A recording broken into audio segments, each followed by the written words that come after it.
10-year-old Emily marched into a billionaire's office to take her mother's interview. Security rushed to remove her. The billionaire prepared to throw her out. But what he did next was unbelievable. The giant glass doors of the skyscraper did not look like they opened for people like Emily. Inside that building was the only chance to save her family from eviction. But the interview was in 20 minutes, and her mother couldn't even lift her head from the pillow. The morning light was gray and unforgiving as it pushed through the thin curtains of the small apartment. It highlighted the dust motes dancing in the cold air. The heating had been turned off 3 days ago. It was a choice between warmth and food, and Mary had chosen food for her daughter. In the corner of the room, Mary sat on the edge of the mattress, her body trembling. A deep, rattling cough shook her thin frame, sounding loud in the quiet room. She held a phone to her ear with a hand that was pale and shaking. "Please," Mary said, her voice raspy and weak. "I just need to reschedule. It is just a fever.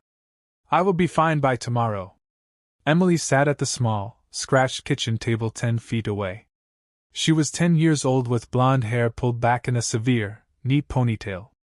She watched her mother with eyes that had seen too much worry for such a young face. She chewed on her lower lip, listening to the voice on the other end of the line.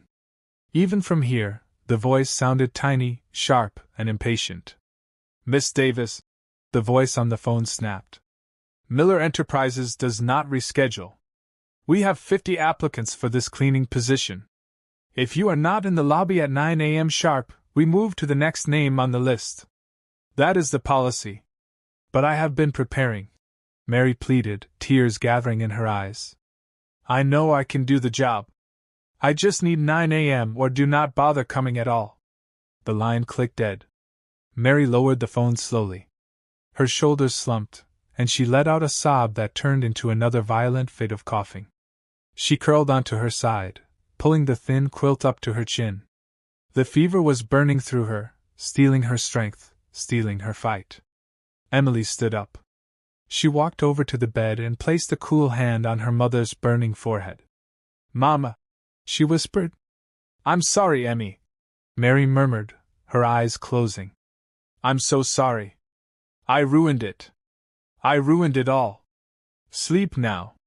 It's okay." But it wasn't okay. Emily knew exactly how not okay it was. She looked at the calendar on the wall. The date of eviction was circled in red ink, just 3 days away. This job wasn't just a job. It was the difference between this drafty apartment and the shelter downtown. Mary's breathing slowed as the exhaustion and the medicine she had taken earlier finally pulled her into a restless sleep. Emily stepped back. She looked around the room. It was clean, spotless, actually.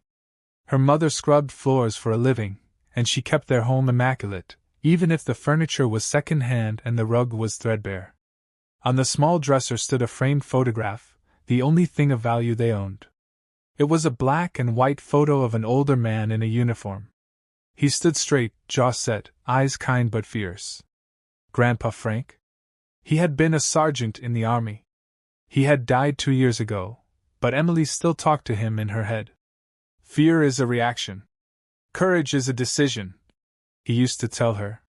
"When the hill gets steep, the soldier keeps climbing." Emily looked at her mother, defeated and asleep. Then she looked at the photo. "I can't let her lose this, Grandpa," she whispered to the empty room. Her gaze drifted to the chair where Mary had laid out her clothes the night before. A clean white blouse, ironed until it was crisp. Black slacks and the leather folder. The folder was old. It had belonged to Grandpa Frank. Inside was Mary's resume. Emily had helped her type it at the library. It wasn't a long resume, mostly diner work, hotel cleaning, and housekeeping. But it was honest. Emily felt a strange sensation in her chest. It wasn't fear. It was something harder. It was a resolve that felt too big for her small body. She checked the clock. 7:45 a.m. The building was downtown, a 40-minute bus ride. Emily moved quietly. She went to her small closet. She didn't have a suit, but she had her church clothes, a navy blue skirt that was getting a little short, a white button-down shirt, and a gray cardigan. She put them on. She pulled her white socks up high and put on her black school shoes. They were scuffed at the toes. She went to the kitchen sink, wet a paper towel, and scrubbed the scuffs until the leather looked as dark as possible. Present yourself with dignity, Emily. Even if you have nothing in your pockets, you have pride in your spine. That was Grandpa Frank again. She walked back to the chair and picked up the leather folder. It was heavy in her hands. It smelled like old paper and tobacco, a smell that reminded her of safety. She scribbled a note on the back of an envelope and left it on the pillow next to her mother's head. Went to the store for soup. Be back soon. Love, Emmy. It was a lie, but a necessary one. If her mother knew the truth, she would try to stop her, or worse, try to get out of bed and collapse. Emily put the key around her neck on a string, took a deep breath, and walked out the door. The city was a beast. That was what Mary always called it. It was loud, indifferent, and fast. Emily sat on the hard plastic seat of the number 42 bus, clutching the folder to her chest like a shield. Her feet didn't quite touch the floor. The bus smelled of wet raincoats and diesel fumes. Across from her, a woman with tired eyes watched her. No school today, honey? The woman asked. Emily sat up straighter. I have an important appointment, she said, using her best grown-up voice. The woman chuckled, a dry, humorless sound, and looked away. Emily looked out the window. The neighborhood of crumbling brick buildings and chain-link fences was slowly giving way to glass and steel. The people on the sidewalks changed, too. They stopped wearing work boots and hoodies and started wearing trench coats and shiny shoes.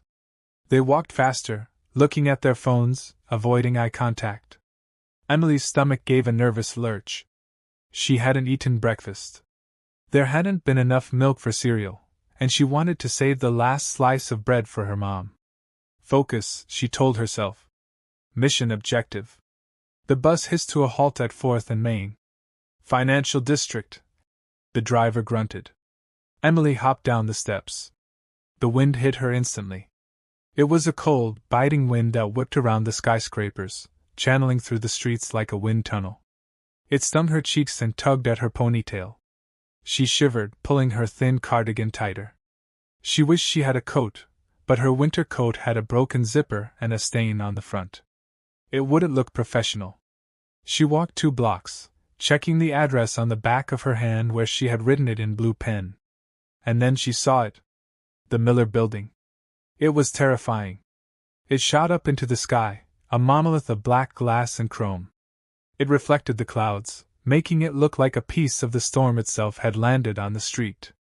Men and women in dark suits flowed in and out of the revolving doors like a river of ants. Emily stopped at the bottom of the stairs. She felt very small. She was just a kid from the South Side with scuffed shoes and a hungry stomach. What was she doing? She touched the leather folder again. She felt the outline of the paper inside. I am Mary Davis's daughter, she thought. And I am Frank's granddaughter. She marched up the steps. The revolving door was heavy. She had to push with her shoulder to get it moving. She stumbled out into the lobby and stopped dead. It was warm inside, and it smelled of expensive coffee and floor wax. The ceiling was 3 stories high. A massive chandelier, shaped like a cascade of falling water, hung from the center.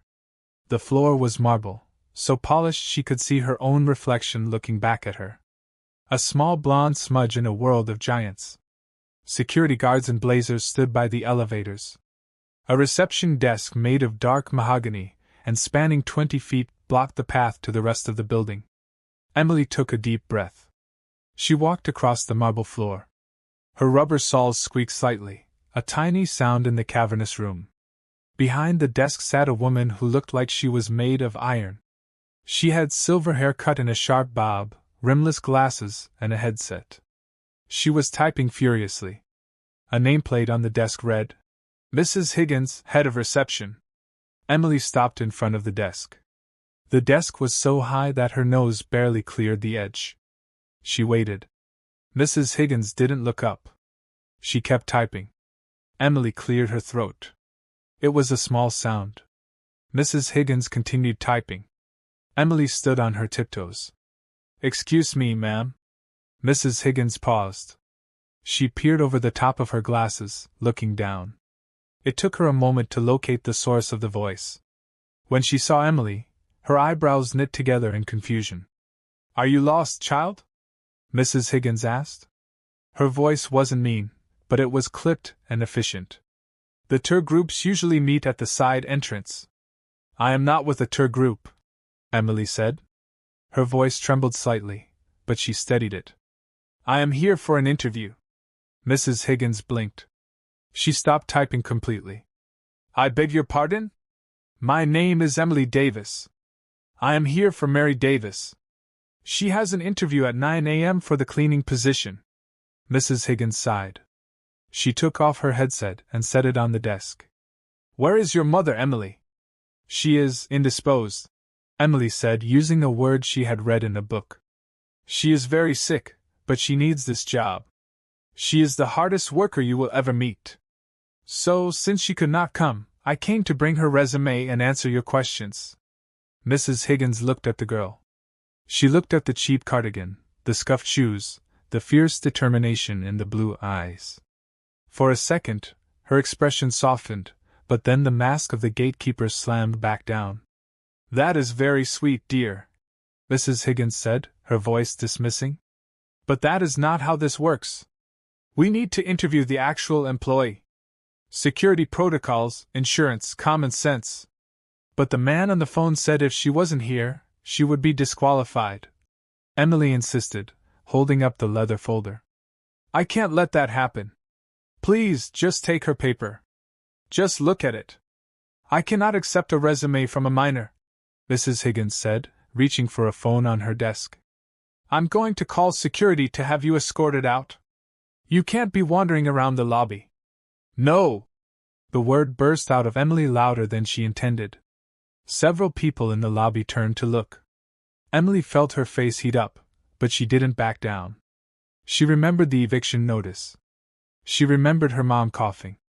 "Please," Emily said, her voice dropping to an intense whisper. "You don't understand. My grandpa fought in the war. He taught me that you don't leave people behind. My mom is good. She's honest. She needs a chance. Just one chance." Mrs. Higgins hesitated. Her hand hovered over the phone. Just then, a deep voice thundered from behind Emily. "What is all this noise?" The voice was resonant and sounded like gravel grinding together. Mrs. Higgins's eyes went wide. She immediately stood up, straightening her blazer. "Mr. Miller!"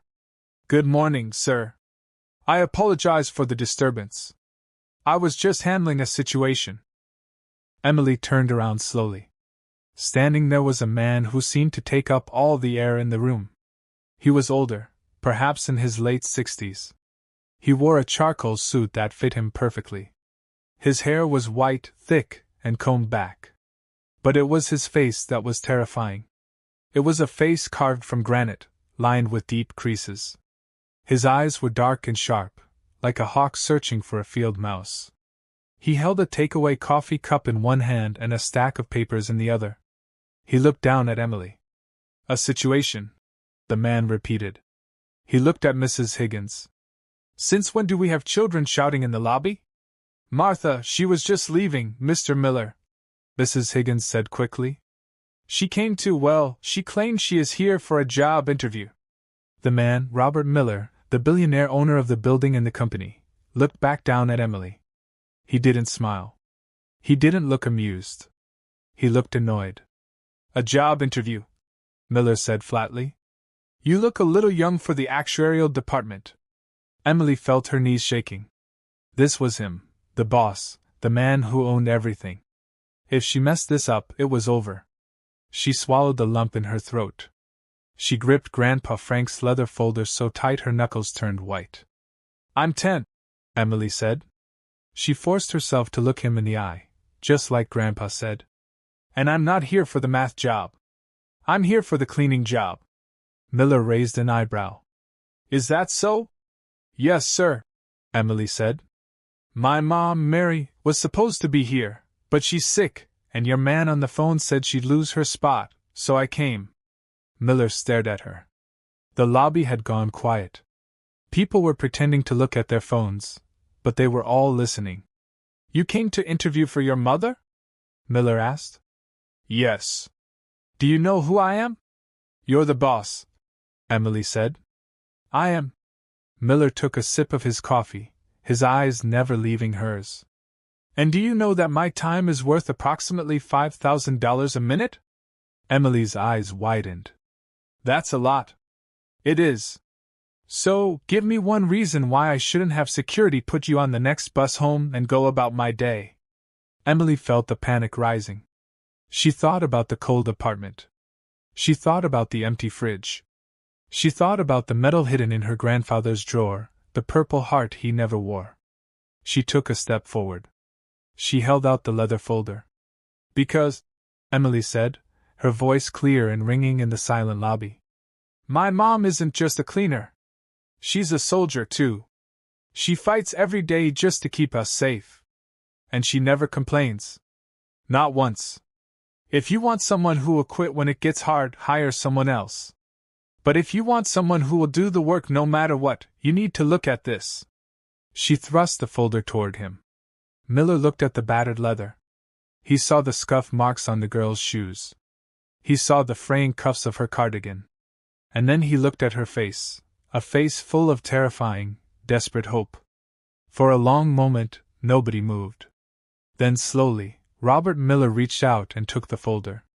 His fingers, manicured and strong, brushed against the worn leather.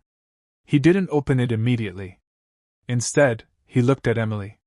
He was assessing her the way a general assesses the terrain before a battle. "Follow me," he said. He turned and walked toward the bank of elevators. He didn't check to see if she was coming. He just assumed she would. Mrs. Higgins gasped. "Mr. Miller, sir, you have the board meeting in 10 minutes. Mr. Holloway is already waiting." "Holloway can wait," Miller rumbled without breaking stride. Emily scrambled to catch up. Her rubber soles squeaked on the marble. She clutched her cardigan tight, her heart hammering against her ribs like a trapped bird. She passed the security guards who looked confused but stepped aside instantly for their boss. They stepped into the elevator. It was unlike any elevator Emily had ever seen. There were no buttons, just a sleek glass panel. The walls were mirrored. Emily saw herself reflected endlessly, a small, terrified girl in oversized clothes standing next to a titan of industry. The doors slid shut, sealing out the noise of the lobby. The silence was heavy. Miller pressed a spot on the glass panel. The elevator began to rise, smooth and fast. "You said your grandfather was a soldier," Miller said. He didn't look at her. He stared straight ahead at the steel doors. "Yes, sir," Emily answered. "Sergeant Frank Davis." Miller's eye twitched just a fraction. "Army?" "Yes, sir." "Infantry. And he taught you to march into office buildings and demand meetings?" "He taught me that you don't retreat just because the enemy is bigger than you," Emily said. She remembered the quote perfectly. It was written on the back of the photo in her room. "He said size is just geography. Spirit is what takes the hill." Miller slowly turned his head to look down at her. The elevator dinged softly as it passed the 40th floor. "Spirit takes the hill," Miller repeated quietly. His voice sounded different. Less like gravel, more like distant thunder. "I haven't heard that phrase in a very long time." The doors opened onto the top floor. If the lobby was impressive, the executive floor was another world entirely. The carpet was thick and silent. The walls were lined with modern art that looked like splashes of angry paint. A view of the entire city sprawled out through floor-to-ceiling windows. A man in a blue suit was pacing in front of a receptionist's desk. He looked younger than Miller, maybe 40, with slicked back hair and a watch that cost more than Emily's apartment building. This was Mr. Holloway. "Robert," Holloway said, spinning around. "Finally. The investors are. Who is this?" Holloway looked at Emily with a mixture of amusement and distaste. He wrinkled his nose slightly as if he smelled something unpleasant. "This is Emily," Miller said, walking past him. She is currently the most interesting part of my morning. She's a child. Holloway scoffed, following them. Robert, we have to discuss the merger. We can't have stray children wandering the executive suite. It looks unprofessional. Should I call security? Miller stopped. He turned slowly to Holloway. James, Miller said softly, do you know why I built this company? Holloway blinked. To make money, Robert. To dominate the market. No, Miller said. I built it so I could do whatever I damn well please. And right now, I am pleased to conduct an interview. He pointed a finger at the heavy oak door of his office. Wait here. Holloway's mouth snapped shut. He glared at Emily. Emily didn't glare back. She just stood straighter, mimicking Miller's posture. Miller opened the door and ushered Emily inside. The office was vast. A desk the size of a dining table sat in front of the window. There were 2 leather chairs facing it. Miller walked behind the desk and sat down. He gestured to a chair. Sit. Emily climbed into the chair. It was soft, and swallowed her up. Her feet dangled inches above the floor. She placed her hands on her knees to stop them from shaking. Miller finally placed the leather folder on the desk. He opened it. The first thing he saw was the resume. It was neat, typed on plain paper. Mary Davis. Experience, Motel 6, 2018 to 2020. The Downtown Diner, 2020 to 2022. He scanned it. It was a humble list. There were gaps. The gaps usually meant trouble, addiction, prison, or laziness. Why the gaps? Miller asked, tapping the paper. 2016 to 2018, no work listed. That was when Grandpa got sick, Emily said instantly. Cancer. Mama quit her job at the grocery store to take care of him. She learned how to change his IVs. She learned how to lift him when he couldn't walk. She did it all by herself because nurses cost too much. Miller stopped reading. He looked at the girl. She quit a paying job to nurse a dying man. He wasn't just a man, Emily said fiercely. He was her dad. You don't leave family behind. Miller leaned back in his chair. The leather creaked. He looked out the window at the gray sky. And now she is sick? It's pneumonia, Emily said. I think she coughs until she can't breathe. She feels like fire, but she tried to get up this morning. She tried to put on her shoes. I had to hide them. You hid her shoes? Yes. If she came out in the cold, she would get worse. But we need the money. The landlord put the red paper on our door. The eviction notice, Miller noted. Yes. 3 days. Emily's voice wavered, but she swallowed hard and pushed the tears back. So, I need you to give her the job. I can help her. I can scrub the floors until she gets better. I know how to clean. I do our whole apartment. I know you have to use the blue cleaner for glass and the yellow one for wood. Miller watched her. He had sat across from senators, CEOs, and warlords. He had seen men lie without blinking. He had seen greed in 1,000 different shades. But this was raw. It was unpolished, desperate integrity. He looked back down at the folder. He flipped the resume over. Underneath, loose in the pocket, was a photograph. Emily must have forgotten to take it out when she grabbed the folder. Miller froze. His hand, usually so steady, trembled slightly as he reached for the photo. It was an old black and white picture. A group of young men in muddy fatigues standing in front of a jeep. They looked exhausted, dirty, and young. Miller picked it up. He squinted at the faces. That's Grandpa, Emily said, pointing to the tall man on the left. Sergeant Frank. Miller didn't speak. His eyes moved from the face in the photo to the girl sitting across from him. He looked at her chin, the stubborn set of it. He looked at her eyes, bright blue, intelligent, fearless. He looked back at the photo, but he wasn't looking at Frank. He was looking at the skinny, terrified boy standing next to Frank. The boy with the helmet that was too big for his head. The boy holding a radio handset. Miller touched the face of the boy in the photo. Private Miller, he whispered. Emily tilted her head. What? Miller cleared his throat. It was a rough, harsh sound. He placed the photo down gently, treating it like it was made of glass. Your grandfather, Miller said, his voice thicker now. He served in the 101st? The Screaming Eagles? Yes, sir. He said they were the best. They were, Miller said. He stared at the desk. The memories were rushing back, unbidden. The smell of wet jungle, the noise of the mortars, the fear that tasted like copper in his mouth. He remembered a night in 1968, a ridgeline in the Aishau Valley. They were pinned down.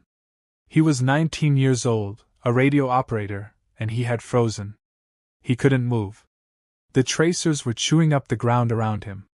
And then a hand had grabbed his vest, a strong hand. Get up, Miller. Move your ass, son. We're not dying here today. Frank Davis.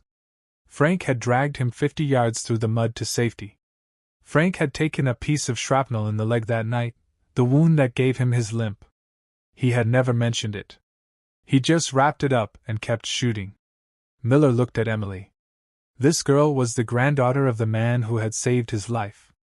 And now, the man who owned the sky was about to let the savior's daughter be thrown onto the street over a cleaning job. A bitter taste filled Miller's mouth. Shame. He had built an empire. He had billions in the bank. And Frank Davis had died poor, leaving a daughter and a granddaughter to starve in a drafty apartment. Sir? Emily asked. Did I do something wrong? Miller blinked, snapping back to the present. He looked at the girl. She was twisting her hands in her lap, looking terrified that she had offended him. No, Emily, Miller said. You did everything right. He stood up. He walked to the window and looked down at the city. He felt old. He felt tired. But for the first time in years, he felt something else. A debt. A debt that was long overdue. He turned back to her. You said your mother is at home? Yes, sir. And she is alone? Yes. I left her a note. Miller pressed a button on his desk phone. Holloway? He barked. The door opened instantly. Holloway stepped in, looking smug. Ready to send her home, Robert? I have security on standby. Cancel the board meeting, Miller said. Holloway's jaw dropped. Excuse me? Robert, the Japanese investors are flying out tonight. We can't. I said cancel it, Miller roared. The power in his voice shook the room. Reschedule it for next week. If they don't like it, tell them to find another partner. He grabbed his coat from the rack. He walked around the desk and extended a hand to Emily. Come on, soldier, he said. Emily looked at the hand. It was large and calloused. She slid off the chair and took it. Her hand disappeared inside his. Where are we going? She asked. We are going to conduct the second part of this interview, Miller said. In person. But my house, it's not like this, Emily stammered, looking around the office. It's small, and the heater is broken. Miller's face tightened. The thought of Frank's family freezing made his blood boil. Then we will fix it, Miller said. He led her out of the office, past the stunned Holloway. Robert, are you insane? Holloway called after them. Where are you going? Miller didn't turn around. He walked Emily to the elevator. I am going to pay a debt, James, Miller said as the doors closed. A very old debt. The car was a black sedan, long and shiny. The seats were heated. Emily sat in the back, sinking into the leather. She had never been in a car that smelled like new shoes. Miller sat next to her.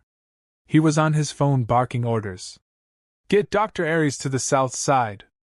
I don't care if he's in surgery. Get his partner. I want a pulmonologist at this address in 20 minutes. And tell the heating company I want a technician there, too. Priority 1. He hung up and looked at Emily. She was staring at him with wide eyes. Is Dr. Aries a job interviewer, too? She asked. A ghost of a smile touched Miller's lips. Something like that. The car moved smoothly through the city streets, gliding over potholes that would have rattled the bus apart. They left the shiny towers behind. The streets became narrower, the buildings gray and crumbling. Miller looked out the window. He saw the poverty. He saw the boarded-up windows. He wondered how many times Frank had walked these streets, limping on that bad leg, too proud to ask for help. "Why didn't you call me, Frank?" Miller thought. "I would have given you the world." But he knew why. Frank was proud. Frank didn't take handouts. The car pulled up in front of Emily's building. It was a brick tenement, 4 stories high. The front door had peeling paint.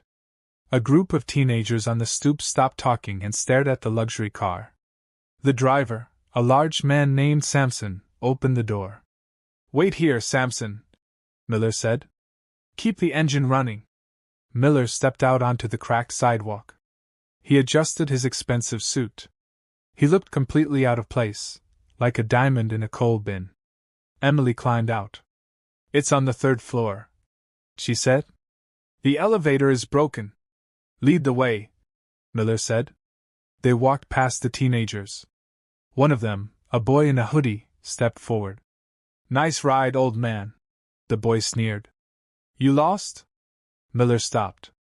He turned his head slowly. He gave the boy the same look he had given the board of directors when they tried to vote him out in '95, a look of absolute, terrifying coldness. "I am exactly where I intend to be," Miller said. "Step aside, son." The boy hesitated, saw the look in Miller's eyes, the eyes of a man who had seen things the boy couldn't imagine, and stepped back. Emily led him up the stairs. The stairwell smelled of old cooking oil and damp concrete. They climbed to the 3rd floor. Emily reached for the key around her neck. Her hands were shaking. She was suddenly afraid. What if her mom was mad? What if the apartment was too messy? What if Miller fired them before they even started? She unlocked the door and pushed it open. The apartment was freezing. It was colder inside than it was in the hallway. "Mama?" Emily called out softly. There was no answer. Panic flared in Emily's chest. She dropped her grandfather's folder and ran toward the bedroom. "Mama!" Miller followed her, his heavy footsteps thudding on the thin floorboards. They entered the bedroom. Mary was lying on the bed, tangled in the sheets. Her face was flushed a deep, unnatural red, but her lips were blue. She was shivering violently, her teeth chattering with a sound that filled the room. "She won't wake up!" Emily cried, shaking her mother's shoulder. "Mama, please!" Miller moved instantly. He pushed past Emily, not roughly, but with urgency. He stripped off his expensive charcoal suit jacket and threw it over Mary. He placed the back of his hand against her cheek. "She's burning up," Miller said grimly. "Septic fever." He turned to Emily. The little girl was standing by the bed, tears finally spilling over, her bravery cracking under the weight of her mother's silence. "Emily," Miller said, his voice sharp, commanding. "I need you to be a soldier right now. Can you do that?" Emily sniffed, wiping her nose on her sleeve. She looked at her mom, then at Miller. She nodded. "Good. Go to the bathroom. Get a towel. Wet it with cold water. Bring it here." Emily ran. Miller pulled his phone out. He dialed Samson. "Forget the doctor coming here," Miller barked. "We're bringing her down. Call the hospital. Tell them Robert Miller is coming in with a critical patient. I want a trauma team in the bay now." He hung up. He looked down at the woman in the bed. She looked so much like Frank. The same nose, the same chin. "Hang on, Mary," Miller whispered. "I got you. The cavalry is here." Emily ran back in with the wet towel. Miller took it and gently wiped Mary's forehead. "Samson is coming up to help me carry her," Miller told Emily. "We are taking her to the hospital." "But," Emily's voice was small, "we don't have insurance. The hospital said last time." Miller looked at the child. He reached out and placed a hand on her shoulder. "Emily," he said, "you let me worry about the bills. Your job is to hold her hand. Understood? Yes, sir. Samson, the driver, appeared in the doorway, filling the frame. He was a giant of a man. Sir? Wrap her in the quilt, Samson. Gentle. She's fragile. As Samson lifted Mary as easily as if she were a doll, Miller saw something on the bedside table. It was the note Emily had left. Went to the store for soup. And next to it, a small worn Bible. Miller picked up the Bible. He opened the cover. Inside, in faded ink, was the inscription.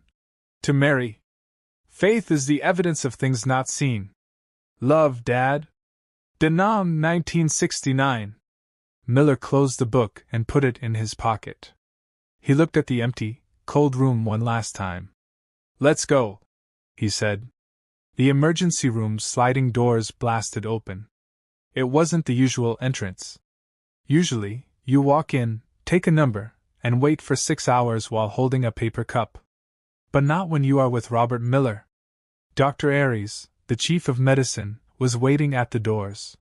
He was a tall man with gray temples and a serious face. He didn't look at the insurance forms. He looked at Miller. Trauma 1 is prepped, Robert, Dr. Aries said. We have the infectious disease specialist en route. Samson carried Mary in. She looked so small in his arms, wrapped in the expensive quilt like a broken bird. Emily ran alongside them, her hand clutching the edge of the quilt. It's okay, Mama. We're here. The fancy doctor is here. They swept through the hallways. Nurses stepped back. Orderlies stopped their carts. It was a force of power moving through the sterile white corridors. They reached the trauma room. A team of nurses in blue scrubs swarmed Mary. Oxygen saturation is 82%, a nurse called out. BP is dropping, 70/40. She's septic, Dr. Aries barked. Start 2 lines. Broad-spectrum antibiotics. Get the cooling blanket. A nurse gently pushed Emily back toward the door. You have to wait outside, sweetie. Let us work. Emily dug her heels into the linoleum. No! I have to stay. She doesn't like the dark. She gets scared. Miller stepped forward. He placed his large hands on Emily's shoulders. He didn't pull her away. He just held her steady. Emily, he said. His voice was low, cutting through the beeping monitors and the shouting. Stand down, soldier. Emily looked up at him, tears streaming down her face, cutting tracks through the grime on her cheeks. But she's all I have, she whispered. If she goes, I'm by myself. The fear in her voice broke Miller's heart. It cracked the granite shell he had built around himself for 40 years. She is in the best hands in the world, Miller said. And you are not by yourself. You are with me. He gently guided her out of the room. The heavy doors swung shut, cutting off the view of Mary's pale face. The private family waiting room on the 4th floor was quiet. It didn't smell like a hospital. It smelled like lavender and silence. There was a coffee machine that ground fresh beans, and the chairs were soft leather. It had been 4 hours. Emily sat in a chair that was too big for her. She had her knees pulled up to her chest. She was still clutching the leather folder. Miller stood by the window, looking out at the parking lot below. He had loosened his tie. He had rolled up his sleeves. For the first time in decades, he looked like a working man, not a statue. He watched the girl's reflection in the glass. She hadn't moved. She hadn't asked for food. She just watched the door. She has Frank's discipline, Miller thought, and his stubbornness. He walked over to the coffee machine and poured a cup of hot chocolate. He walked over to Emily and held it out. Drink, he said. Emily looked at the cup. I can't pay for that. Miller let out a short, dry chuckle. It was a rusty sound. It's on the house. Drink it. It will keep you warm. She took the cup with both hands. The steam warmed her face. She took a small sip. Mr. Miller? She asked softly. Call me Robert. Mr. Robert, why did you help us? Miller sat down in the chair opposite her. He leaned forward, resting his elbows on his knees. He looked tired. Because I owed a debt, he said. A very big debt. And I am a man who pays his bills. To my grandpa? Yes. To Frank? Miller looked at his hands. We were young, younger than I realized at the time. We were in a bad place, Emily. A very bad place. And I was scared. Grandpa said, fear is a reaction. Emily recited automatically. Yes. Miller smiled sadly. He told me that too. He told me that right before he ran into the fire to pull me out. He didn't have to. I was just a kid from the city. He was a farm boy from Kansas. We had nothing in common, but he came back for me. He looked at Emily intensely. He never told you? No. Emily shook her head. He never talked about the war, only about the funny parts, like the time he stole a chicken. Miller laughed. A genuine laugh this time. That chicken? I remember that chicken. It was the toughest bird I ever ate. The laughter faded into a comfortable silence. He died poor, Miller said, the bitterness creeping back into his voice. I checked the records while we were waiting. No pension, no benefits. Why? The papers got lost, Emily said simply. There was a fire at the record center in St. Louis. That's what they said. He wrote letters. Mama wrote letters, but they said they couldn't prove he was there without the papers. Miller's jaw tightened. They couldn't prove it. No. So, he worked at the hardware store until his leg got too bad. Then, he sat in the chair and told me stories. Miller stood up and walked to the window again. His anger was a cold, hard thing in his chest. A hero of the United States Army denied his due because of paperwork, while Miller sat in a glass tower making millions. The door opened. It wasn't the doctor. It was James Halloway. Halloway looked flustered. He was holding a tablet. Robert! Halloway hissed, closing the door behind him. This is getting ridiculous. The Japanese investors are threatening to pull out. You've been gone all day. And for what? A janitor? Miller turned slowly. The air in the room seemed to drop 10 degrees. A janitor, Miller repeated. Yes, a cleaning lady. Halloway waved his hand at Emily and her kit. Look, write them a check. Give them $5,000. That's a fortune to people like this. Then let's get back to the office. Emily shrank back in her chair. She felt the shame burning her cheeks. People like this. Miller walked toward Halloway. He walked calmly, but there was a menace in his stride that made Halloway take a step back. James, Miller said softly, do you know what this girl did today? She interrupted a meeting. She walked into a lion's den to save her mother. She showed more courage in 10 minutes than you have shown in your entire Ivy League career. Robert, be reasonable. I am being reasonable. I am realizing that I have surrounded myself with people who know the price of everything and the value of nothing. Miller snatched the tablet from Halloway's hand. He looked at the merger numbers on the screen. He tapped a few buttons and deleted the file. Robert! Halloway screamed. That was the only copy. Then you better start typing, Miller said. But not here. You're fired, James. You can't fire me. I own 51% of the stock. I can fire God if he works for me, Miller said. Get out. Send your badge to security. Halloway gaped.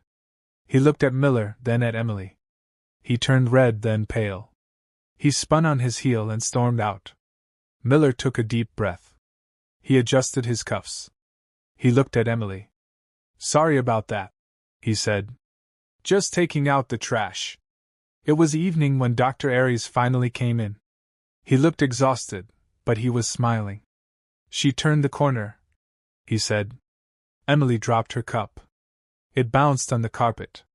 Is she okay? She is sleeping. The fever broke about 20 minutes ago. The antibiotics are working fast. She's strong, your mom. She has a fighter's heart. Emily let out a sob. A loud, ugly, wonderful sob of relief. Can I see her? Briefly. She needs rest.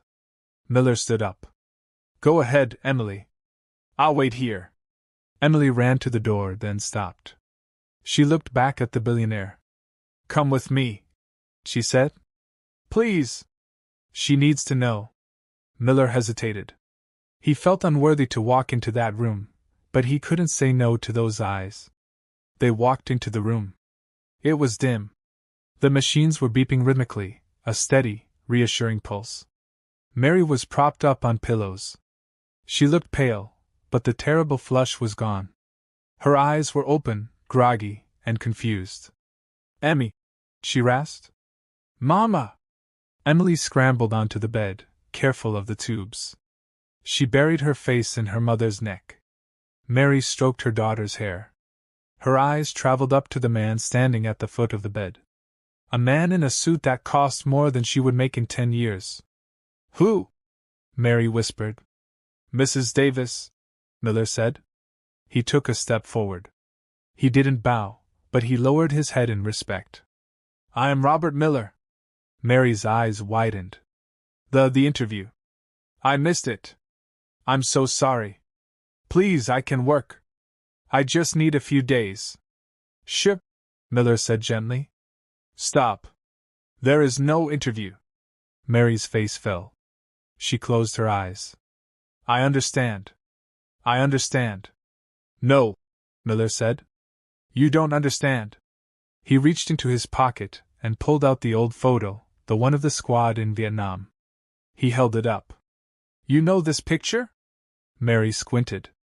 That's my dad's squad. The Screaming Eagles. Do you know who the skinny kid next to him is? Mary looked. She looked at the man in the suit. She looked back at the photo. That's you? That's me, Miller said. His voice cracked. Your father carried me 2 miles on a shattered leg. He saved my life, Mary. And I never said thank you? Tears welled up in Mary's eyes. He talked about a Bobby. He said Bobby was the only one who could play poker worth a damn. Miller laughed, and tears ran down his granite cheeks. I was Bobby. I am Bobby. He reached out and took Mary's hand. It was rough, callous from years of scrubbing floors. I am sorry I wasn't there, Miller said. I am sorry you had to struggle. But that ends today. Right now. 3 days later, Mary was discharged. She sat in a wheelchair, though she said she could walk. Emily pushed her. Miller walked beside them. They didn't go to the bus stop. Samson was waiting with the car. Where are we going? Mary asked. Our apartment. The landlord probably changed the locks by now. We aren't going to the apartment, Miller said. But my things. Samson took care of it yesterday. Everything is packed. Packed to where? Miller signaled Samson to drive. They drove out of the city toward the green suburbs. They pulled into a long driveway lined with oak trees. At the end stood a house. It wasn't a mansion, but it was beautiful. White brick, blue shutters, a big porch. Robert, Mary said, panic rising. I can't accept this. I can't. It's too much. Charity is one thing, but it's not charity, Miller interrupted. He turned in the front seat to face them. He pulled a thick envelope from his jacket pocket. This, Miller said, is back pay. What?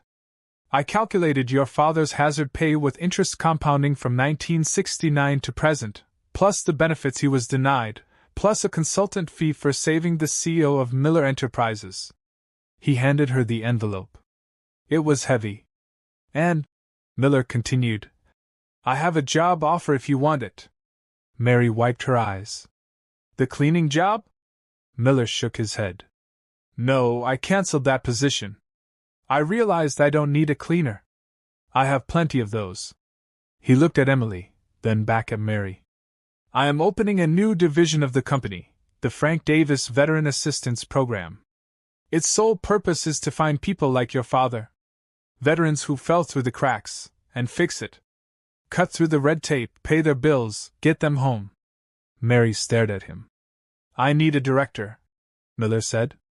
Someone who knows the struggle, someone who knows how to stretch a dollar and how to fight for family. Someone who won't take no for an answer from the government. He smiled at Emily. And I need a junior consultant, Miller added. Someone to keep the director in line. Mary looked at the house. She looked at the check. She looked at her daughter, who was grinning so wide her face hurt. I don't know anything about running a foundation, Mary said.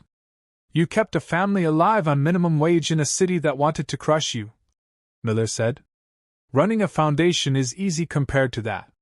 You have the job, Mary, if you want it. Mary took a deep breath. She looked at the photo of her father that Miller had framed and placed on the dashboard. Fear is a reaction. Courage is a decision. When do I start? Mary asked. Monday, Miller smiled. Now let's go see your new kitchen. I believe Emily said something about you making the best apple pie in the state. I intend to verify that claim. The boardroom was full. Men in suits sat around the table, but at the head of the table sat Mary Davis, wearing a sharp navy blazer. Next to her sat Emily, wearing a school uniform, doing her homework quietly. The numbers for the veteran housing project are in, Mary said, her voice strong and clear. We house 400 families this month. Applause broke out around the table. At the back of the room, Robert Miller stood watching. He wasn't running the meeting. He didn't need to. He looked at the scene. He saw the life that had come from a simple act of courage. He thought about the day Emily walked into the lobby. A 10-year-old girl with scuffed shoes and a terrified heart, armed with nothing but love for her mother. She hadn't just saved her mother, she had saved him. She had pulled him out of his glass tower and back into the world of the living. Miller walked over to Emily. He placed a hand on her shoulder. She looked up and smiled. Good work today, soldier, he whispered. Thanks, Grandpa Bobby, she whispered back. They say you can't choose your family, but sometimes life gives you a chance to choose again. Robert Miller had billions, but he was a pauper until a little girl walked through his door. It didn't take a resume to change the world. It just took a daughter who wouldn't give up. It is never too late to pay a debt. It is never too late to do the right thing. And sometimes, the smallest soldiers fight the biggest battles. And so, the story of the little girl with scuffed shoes and a fighter's heart comes to a close. Emily proved that courage isn't about size. It's about the decision to keep climbing when the hill gets steep. I hope this story gave you a moment to pause and reflect on the quiet heroes in your own life. I'd love to hear from you. Where were you while listening to Emily's journey? Maybe you were relaxing with a warm drink, or just winding down after a long day. Let me know in the comments. I read every single one. If this story touched you, please hit like and subscribe so we can share more moments like this together. Your feedback helps us grow.